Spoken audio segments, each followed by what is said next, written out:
We watch pro players live stream their gameplay all the time, whether it be on Twitch, YouTube, or Mixer. Okay, Ninja, we see you. This, my friends, is one of the best resources to learn from the best. Well, apart from this channel, of course. Yeah, anyways. But the problem is that sometimes we simply cannot digest all the information that comes at us so fast. Like, for real, you and I, we're normal people. I get it. You know, it's like pro players just have a knack for just working at the speed of light or something. Everything comes so easy to them, it seems, right? You simply won't be able to get all the information just like that. This is just so true when looking at the comparison with all the pros. Well, that's why we're here, as today we're gonna be taking a look at some secret tips that separates you and I from pro players. What's going on, guys? This is your guy. Come on, say with me. Your friend, the one and only Keith Allen, here to tell you again and remind you that I am your #1 fan. I believe in you guys. I'm rooting for you. It's time to step out of your comfort zone. You gotta face your fears. Stop running away from them, because you're never gonna get better in this game or in life if you do so. Make sure to connect with me as soon as you can on my Instagram, because I would love to hear from you. I'm posting up vids to help inspire you to do the impossible. But before we get into all of that, if you guys are interested in getting better at Fortnite, then click the link below to go to ProGuys.com, where you can play with the best players in the entire world by just clicking a button. My goodness, where was that when I was growing up? Sign up for our membership at ProGuys, and you'll get a ton of incredible content from the best players like Benji and Mongrel. Come on now. If you want to compete in Fortnite, you have to check out ProGuys.com. Also, be sure to drop a like on this video to show your support. We strive to bring you guys the best content available. All right, with that being said, it's time to sit back, relax, and get my favorite candy. What is it? It's that bunch of crunch you already know. And let's start the video. Jumping into things right now, we first need to discuss, first and foremost, the foresight that pro players have that we all wish for. Yes, guys, I'm talking about thinking ahead and knowing what your next moves is going to be. I mean this both in a micro and a macro sense, whether you are in a secluded fight or planning your entire in-game rotation. Regardless of what your next immediate steps are, the fact of the matter is this: they are probably thinking about this way before they actually execute it. This is where we differ. Can we be honest here? Yes, we just think like 1 second ahead. We're just living in the moment, having fun. And most of us find ourselves going with the flow. Yeah, let's just see where it takes us, at least in some situations, until something happens. One aspect, knowing the terrain that zones go over, is super important when planning ahead. Say you know that the zone will eventually pass over a steep hill that you happen to be at the bottom of. Create scenarios in advance regarding how you plan to get over this thing without taking a bajillion zone damage. No, I didn't say a million, I didn't say a billion, I said bajillion. That's a lot. I made it up, whatever. Scale the hill early, pressure a kid to use his mobility early, pop a few impulses. I just spotted off multiple plants in 5 seconds, all right? It's a lot going on. You can surely do the same.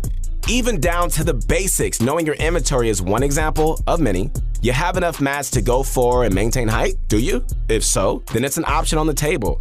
It doesn't mean you necessarily have to do it, but you can think about it, waiting for the right time to strike. No need to only use this advice during the end game. Learn to use mobility items as a crutch during your mid-game engagement. If you have shockwaves and launch pads, then you can play more aggressive, knowing that a rotation item can bail you out at any time. But this all goes back to the original point of becoming a master planner and checking what you have to work with. How can you adapt your individual games to different situations if your head isn't in the game and processing everything that comes in your screen to the fullest? I can literally spew off over 100 more situations where using your brain to frequently remind yourself of possible options would be very beneficial to you. You probably already use a basic version of forethought, I get it, such as the latter examples that I mentioned, but our goal, ladies and gentlemen, is to have you expand that into a matured mindset when it comes to the game of Fortnite and apply it to diverse situations that require a sophisticated battle royale scholar to take the wheel. Yes, you can do it. Conveniently, thinking ahead ties directly into our next tip. I'm talking about something that we've talked about a lot, and that is reaction time. Everyone say slow motion. That's how some of us act when we play.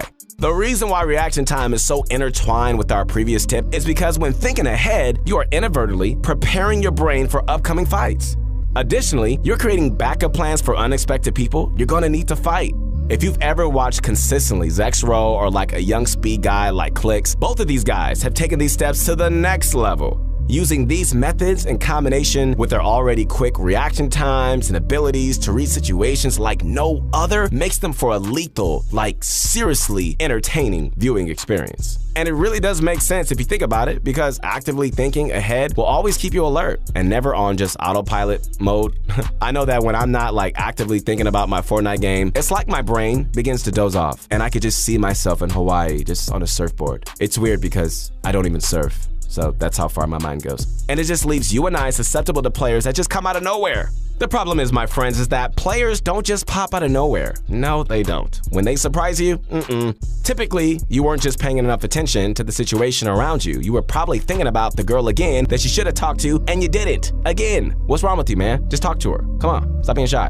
Constantly engaging with that new information, think about sound of shots, builds being broken, next zone locations, launch pads being placed, and everything else you can imagine. That's what's going to keep you in the game. Now, if you take this advice and someone still pops out of nowhere, I'm sorry, I'm not playing. Well, if you developed a mature enough forethought to know how to get out of a bad situation, this shouldn't be a problem either. TLDR. Less just playing around in your box and more thinking about your future moves. It'll come in handy. Okay, great. Now you're developing better awareness of the situations at hand and are able to respond quicker as a result. I'm so proud of you. I really am. Keep going. Let's shift gears and discuss one universal point that pros follow in tandem with the previous tips. Don't overextend yourself. Please don't. What I mean by this is that, specifically in the end game, the best of the best know when they need to make a move or when they could just chill. Like in my experience, I know lots of non-pro players get so jittery in the end game. Once they get into a good position, they got everything going for them, it's just in their instincts to just mess it all up. I've been there. Like my mama said, if it ain't broke, then don't fix it. Well, to be honest with you, she's never said that, but maybe she should. It's a good line. I like that. So while we're honing in on the end game specifically, there are two main situations that come to my mind. The first one is when you're in a tunnel, extending yourself closer to the front of the safe zone. You finally get to the front of the safe zone, right? And just sit there until your back is up against the zone and have to do the entire process all over again. Don't get me wrong, my friends. I've done this in the past a million times and continue making the same mistakes. Sometimes I just want to go for picks on the people behind me, but I get carried away from the main goal of getting so far ahead of the zone as humanly possible. The next situation that arises is when you just finish your crank battle against a stubborn opponent for height. This one really grinds my gears, guys, like really, because when you finally secure high ground, the goal should be to keep it. I watch so many people make the same mistakes over again, and I understand, because I used to do the same thing as well. I get it. Of finally getting height and still going full aggro on opponents. Like, bro, you already have the high ground and are in practically the safest position in the entire lobby. Like at this point, everybody wishes they could beat you. Why would you even give that up? Or at least open yourself up to someone else stealing it from you. Sometimes when you're on height, you might as well just chill, like read a book. All right, maybe not read a book, but you know what I mean. Just relax. Nothing's going on. Let the opponents kill each other and just take all the free points to the bank. Let's take a look at Bugha's solo cash cup game, which literally follows this advice to a T. Yes, watch this. This clip, as I talk over it, and you're going to see my point very quickly here, Bugha secures the high ground and is basically pestering kids here and there with the tactical SMG spray, but doesn't over leverage himself ever. He's so chill that you could practically use this guy as an ice cooler. That's funny, right? I just made that up. You can laugh a little bit more. Yes, thank you. Be polite. But seriously, watch closely as he creates a lot of dead time where he's just reloading and waiting. He even talks to chat, saying how he is waiting for top 5. Wow. What did I say about free points again? Do you remember that? It's true. Sometimes when you're in a position that is so good, you feel inclined to just mess it up. Instead, let your opponents eat each other up while you're just playing it cool and methodical. Applying these small yet effective tips in your end game is going to build a really solid foundation for consistency. And consistency, my friends, is key here. In fact, you know what? I got an idea. Great idea. Let's just talk about consistency a little more in depth. You want to? All right, cool. I knew you said yes. Specifically, I want to address this as my final point towards achieving consistency. And this is your mindset. I know this is probably going to be the hardest ask that I can request from you guys, but it probably would reap the most long-term impact. Okay, so I want you to remember this. If you want to get better at something, you need to critically analyze any and all of your mistakes. This is a basic fact of learning new skills in life, and in Fortnite, hey, it's not any different. I don't even want to calculate how many times a pro player became tilted only 1 or 2 games into a tournament, which spiraled into an entire gaming session gone sour. Whew, you've seen it, I've seen it. We've been there. As a third-party spectator, it's easy to see why getting discouraged in this spot is never a good thing, but much harder to apply in reality. So just to encourage you guys, just cool down, put your head down, and play the game to learn. Instead of getting all fired up and getting a fit of rage when you die and wanting to break things and go crazy, like I've done many times and I've broken many things, ask yourself what you did wrong and how you can improve. A great way to develop your mindset and better habits would be to treat Fortnite like a puzzle. You know what I mean? Like you want to solve it. Instead of getting discouraged that you died in an unfortunate situation, because it happens to the best, use the misfortune to your advantage, learn for the next time, and turn that anger into fuel to make you fired up to keep going. You know what I mean? You got to do that. In fact, many pro players, both in and outside of Fortnite, use mental coaches to assist their process. The fact that pros pay other coaches to tell them this type of information should be a sign that you should take notes. Also, my PayPal is in the description underneath. No, I'm playing. You don't have to pay me.